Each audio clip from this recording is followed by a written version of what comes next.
The Building Better Business podcast is the best place to learn how to take your business to the next level. It's no longer enough to earn good profits. You need to develop a network of connections as well as use all types of marketing to your advantage that will put you over the edge. Hosted by me, Steve Eschbach, a financial executive with decades of experience in dealing with businesses and business people, we'll learn how this all comes together. Join me and my expert guests as we delve into the many facets of owning the business and how to become a good, caring business owner.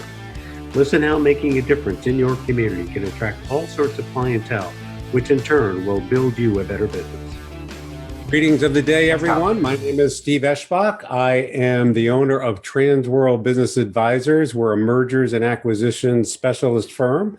We are the largest and fastest growing in the United States, and I take it worldwide. And I'm also your host for the Building Better Businesses podcast series. Thanks so much for joining us once again.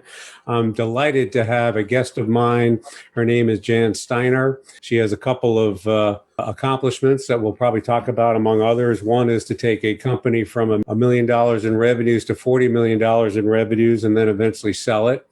And now she is the CEO of her own motivational speaking business called Make Dust. So, Jan, I want to thank you very much for joining us on the podcast and welcome. Thank you. It's great to be here. Terrific. So let's do this first. Let's talk about Jan today. I know you're currently the CEO of a motivational speaking operations. How else would you describe the current Jan Steiner and Make Dust, if you will?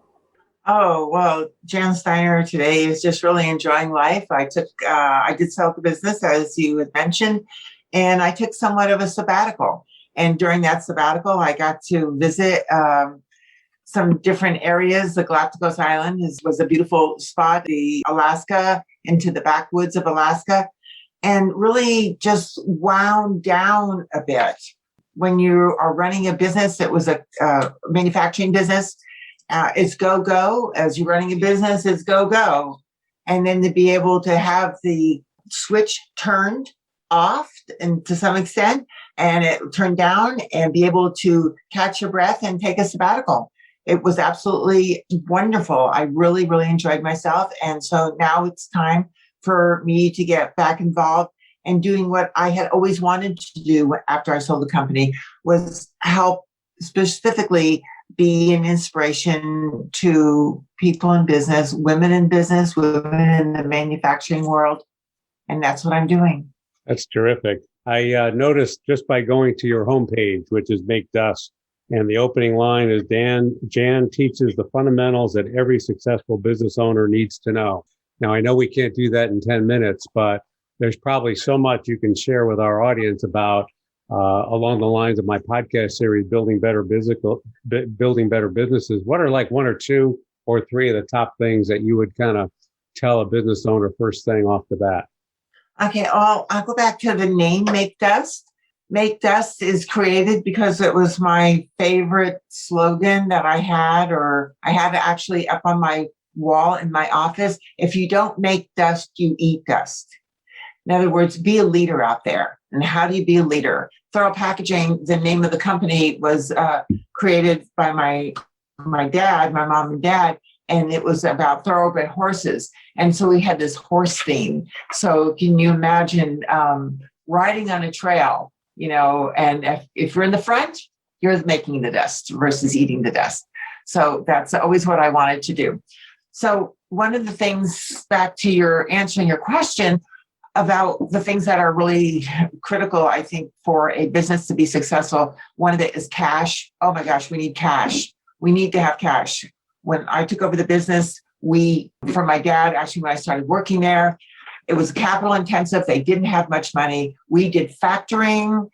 Then we promoted ourselves to accounts receivable financing, to the point where we got all those things paid off, and then had the grand days of actually having a line of credit. So that was really, really key. I wrote a chapter in a book called Connections, and this is and it's called Connections, the New Currency. And I talk in there about how important it is to have those connections with your partners. And some of your strategic partners are people you don't always think about. Your banker, huge strategic partner that you really need. And I'm sure you're very much aware of that with your line of business that you're doing. Absolutely. So, and then also with your CPA and being able to ask them, your banker, ask your CPA, let's go out for breakfast. And first of all, they'll always say, what? You're going to take me out? Go, yes. And I always like breakfast. Breakfast was the cheapest meal of all 3 meals of the day. And be able to ask them, what do you see out there? What do you see going on? You can get such a wealth of knowledge by asking questions. I totally agree with you, And Janet. that's really important. Totally agree. And So then to have that relationship with your bank. So every business has its ups and downs, its ebbs and flows. And then we are also tied with the economy. Some things happen, like what's happening right now in our world, affects businesses one of 2 ways, usually up or down. And if you're having a bad quarter, don't hide from your bank. Take it out there and tell them, look, I want to get together with you. We didn't have the best quarter, preferably tell them that in person. However, this is our plan. This is what we realize happened. And this is our plan on how to get back onto the stream, the path that we had originally intended for this year. And I'll usually, not always, but usually banks will work with you during those periods of time and be able to help you. Nobody likes surprises, especially bankers. No, that makes a lot of sense. That's one of my big tips. Have that relationship. Absolutely. So I see a few other themes in what you're talking about. Number one is relationship building is key. Collaboration is key. Frequent communication. Updates are also essentially key as well. We're going to get into that a little bit more, but I want to rewind the videotape a little bit if I can. Earlier in your remarks, you talked about how your parents were an influence on you, but let's even go back to your formative years, back when you were a child. How was that like, and how did that form the basis of Jan Steiner today? My mom and dad were the only ones in their families that were even able to graduate high school. They grew up in the era that once you completed your 16th year, then it's time to go out and get a job. And my dad was able to continue his high school because his older brother paid his way. So my dad was a craftsman. He punched a clock, blue collar worker, and he progressed himself up. He believed in apprentice programs, which I really believe in too, apprentice programs to running of pieces of equipment. And that's where he just took his knowledge and his hard work and determination, and he made things happen in his life. I grew up in New Jersey. My dad worked at a Continental Can, which was a can maker. They made like coffee cans, and that's what he did until I was 13. And my mom and dad got tired of the weather in New Jersey, and we packed everything up and moved to Southern California. And he started all over. He didn't even have a job when he came out here. He had no job. He packed us up and out we moved. And he had that much confidence in himself. And somebody had heard about him and they contacted him, and he went for an interview and they offered him a job running this production area. And he said, oh, I've already done that. Do you have anything else? And they said, sure, we have an opening as a junior salesperson. And he took that role. And during that time, he saw as other companies in the folding carton packaging arena, and that's what we made. We made folding carton packaging. This is an example of one of the promotional pieces that we had done. He felt that there was a need for a high quality, short run folding carton company. And we started with basically nothing. It was my mom and my dad, and they had partners. The partners didn't last very long. And they had a small printing press. They had a small die cutter, and almost all boxes are glued, and they were all glued primarily by my mother by hand until we were able to buy a used gluer. And that's the way that they worked very hard. And so they started the business right after I got out of high school. And I was going to junior college. And then my second year of junior college, I changed my classes so that I could either go Monday, Wednesday, Friday, or Tuesday, Thursday. And then I would go and help them. I was also working at Sears. Used to be a very big company and it was a good opportunity. And I worked at Sears about 20 hours a week, took as many classes as I could, and then volunteered labor at my dad's company at Thoro Packaging. So you got involved in the business very early in your career. In the world. So how did any of that pave your education in high school and college? I'm sure that had an influence on your education, I would imagine. Just as they were really starting the business. So, and then right after you graduated, you just jumped right into that as well? Well, I was taking marketing classes. Oh, no, when I graduated from junior college, I tried to get a job or I tried to go to Cal Poly in Pomona, and I wasn't accepted. My grades were good, but I think it was because it took me 3 years to get through junior college. So my dad said, well, it's time to go out and work full time. So I got a job at Sears on their executive training program. So I worked at Sears. And at the time, well, you always had a day off during the week. And I would go to the plant and work there and help and do whatever needed to do. And I was also doing the books. As soon as I completed Accounting 101, my dad said, now it's time for you to do our books. And I went, whoa. So I completed it and he gave me a check for, I think it was $20. And he said, don't cash it. And I said, I know, there's no money. So, yeah. Interesting. So I really learned. Good for you. Good for you. So tell us a story about growing from 1 million to 36 million. Or 1 million to 40 million in a short period of time. What would you say were the key elements that made all of that happen? And I'm going to bet a lot of it had to do with relationship building and focusing in on the fundamentals, but I'll let you tell your story. Yes, not only did I was successful at growing the business, I also bought out all my dad's shareholders. And then after my dad passed away, I bought out my mother. So I went from about 6% ownership to 97.5% ownership. So that was in the last one to buying out my mother. That was definitely a leverage purchase. It took us into negative retained earnings at the time. So for a capital intensive business, that's not very great. But we had some good people that really, especially my banking relationships, that really trusted what I was doing and moved forward. We had an outside board of directors, and I learned so much from that board. It was so good. And I think one of the biggest things is having those relationships and being open to learning.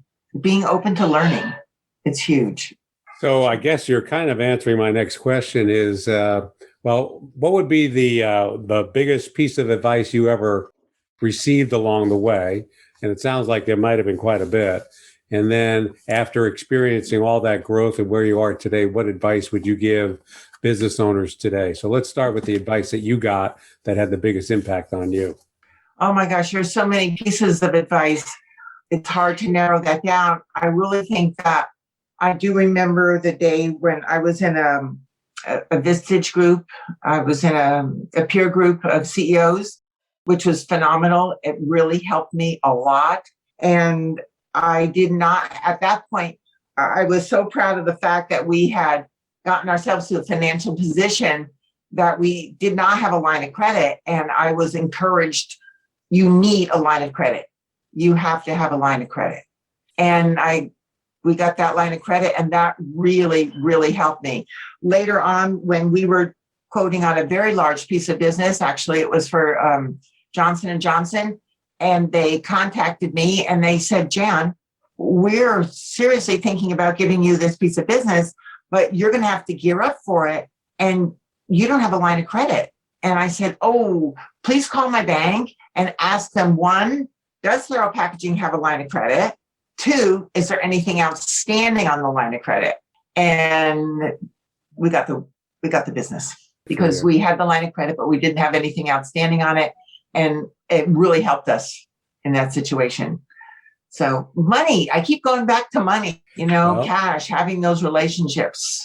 Well, it's funny. I've often advocated in many of my communications with people is that, banking relationships shouldn't start the day that you need money. Banking relationships should start the day that you're pretty well set, because you need that relationship, because when the time comes that you do need money, you already have the known quantity, you already have the likeness, you like the person, they trust you, and of course the referral gets you to the next line where you need to be. Is that a fair statement?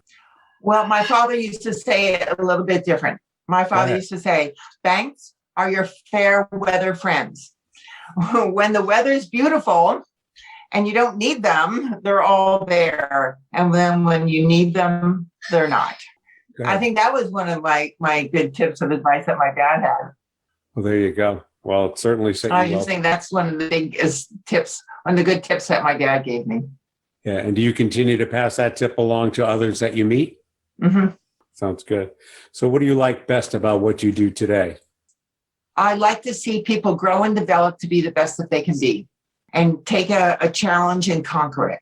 I just love that. I love that when I was running the company and I would see people in our staff grow and develop. They would take on something new and they would conquer it. That just really gave me joy, and it still does with what I'm doing right now. When I see people grow and develop, I was just talking to somebody recently who had a big challenge with their supervisor.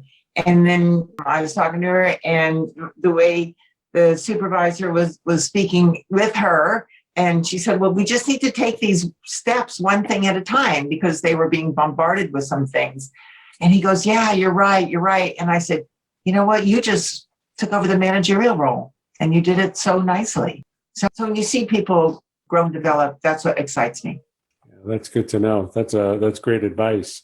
So what would be your ideal client today as you have your motivational advising business today? The best client that I can have is somebody who's open and transparent. You have to be honest. If you are in a cash crunch, say it, but be honest. This is what my plans are. This is what I'm going to do. You develop that all as honesty. Honesty is huge. Be honest about where you are and where you want to go.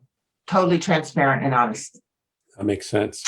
So how do you stay relevant in a world that is constantly changing? And as you and I both know, we went through a dramatic past 12 months with a pandemic that, that doesn't happen very often. In fact, it may be a once in a couple of 100-year event. So, but there's other things that are outside influences on anybody. So what would be your advice for anybody? How do you stay relevant, and how are you able to respond quickly to change?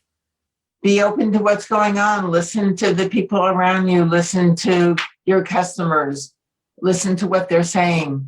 Listen to podcasts. They're always great. Listen to the news only minimum. One advice that I had heard one time is don't listen to the news right before you go to bed, because you don't want to hear negative stuff right before you go to sleep, and you'll sleep better if you don't. And so you do need to stay relevant and hear what's going on. I'm still involved with the Chamber of Commerce in the town that my company was. It was the Corona Chamber of Commerce. And they actually have weekly, especially during times like this, they're doing a weekly meeting with different speakers to really make you so aware of what's happening in the world of business and what's happening in the world of the government, and how it affects business. It's phenomenal. It takes about an hour, and it's a foundational piece that you can continue to build your business on. So Jan, I can't help but get a key takeaway from our conversation today, and that is staying connected, because I think the more you interact with others, the more you're able to learn and stay current. Yeah, I see that, the connection book. So I have a book too. It's called Link, Learn, Leverage: Why Networking is Your Greatest Asset. And but it's an amazing thing that no man is an island, no woman is an island. And if you are not maintaining, initiating, establishing, enhancing relationships, I think you're doing yourself a disservice. So we're about at the tail end of our conversation here today. Is there anything that I haven't asked you that you want to make sure our listeners hear about? What haven't we covered that in a message that you want to have them take away from the end of this conversation? I think it's important to keep your head down and focus, but also be aware of everything that's going on. Again, Thoro Packaging was named after horses, so we use a lot of horse terminology. And sometimes it's good to have the blinkers on, and sometimes you need to take the blinkers off and really see what's going on in the world. And that's exactly what you're talking about. Totally agree. So last but not least, how do we find out more about Janet Steiner? Where can we go to reach you? Your website, any contact information? That'll be our closing piece for you. Oh, thank you. Yes. The website is makedust.com, and you can go in there and find out a little bit more about me and what's going on with my life. And I think it's really interesting that it took me many, many years in business and afterwards to realize that I've made this success happen. You know, it was collaborative, some help from above, but I've made it happen. And I'm on this new journey, and it's fun. Good for you. So And I hope everybody can, all business owners at some point could get to something like that. So there you go. Good for you. Congratulations. Thank you. Thanks so much for sharing. And thank you, listeners, for joining us on our podcast today. Thank you so much, and we'll see you next time. Take care.